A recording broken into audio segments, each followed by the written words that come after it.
In previous video, I have already created a table in the SQL.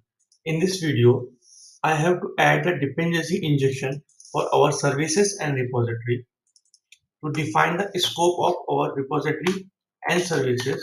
So go to builder.Services.AddScoped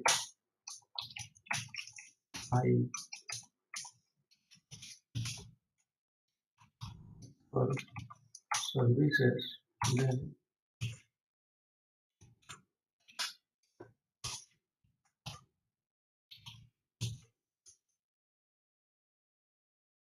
the reference. Similarly, I have to do this for our repository.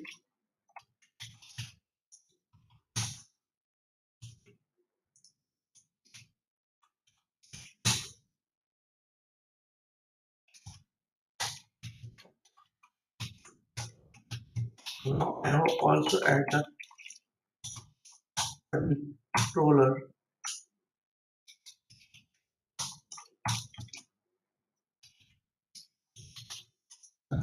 services because I have to use the controller dot map controller. That's it. So in the next video we will perform the CUD operation. Thank you for watching this video.